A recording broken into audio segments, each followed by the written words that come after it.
Greetings YouTube, you'll have to still forgive me, I'm still experimenting with lighting options. Recently I was having a discussion about immersion and the whole concept that the rules don't really break immersion for me, because the people around the table are far more of a distraction, far more of a immersion breaking mechanism than the rules themselves. And yes, that there's a cat right in my frame, so don't be shocked if you see one.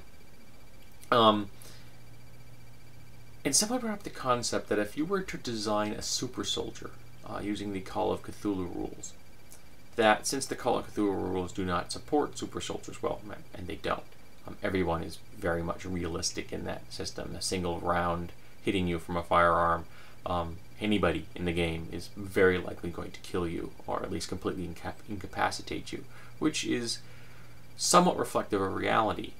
However, I am reminded of a story, not a story, an actual fact. This just happened. It wasn't just something that someone made up, of a homeowner that was present when someone broke into his house.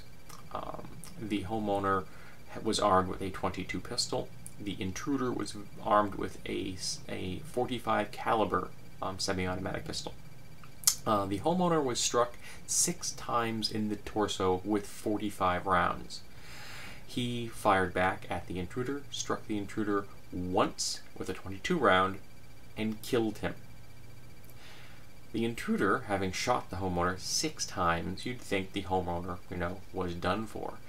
The homeowner changed his shirt, drove himself to the hospital, and lived.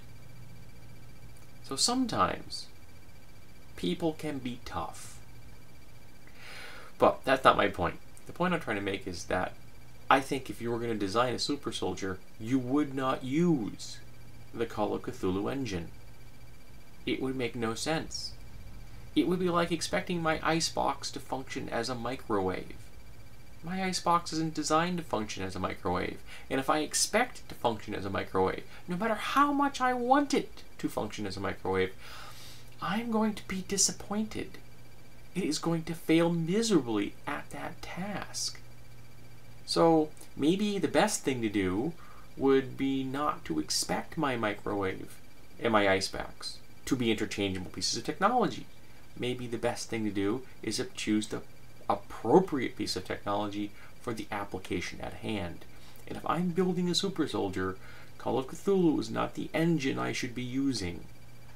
But if I'm using an engine that supports a super soldier build, and there are any number of systems out there that will support a super soldier build, then I'm pretty sure that my immersion will not be broken, because the engine supports the model I am playing. Much as I would not use GURPS to run supers, contrary to what people tell me it can be done, I disagree. I'm not going to use Call of Cthulhu to represent a super soldier. So yes, I know you're going to say, "Oh, okay, you're making exceptions now. Your immersion argument has no gravitas." Okay, fine. If that's what you want to do, I'm not going to stop you. I know at least one viewer of my videos who will probably point that out to me and do it in a pedantic manner. But I'm not going to choose the wrong tool for the task. And if I choose the right tool, my immersion is not going to be broken. It's much less likely to be broken than, as I've pointed out in the past, that the 250-pound bearded guy playing the Elven Maiden.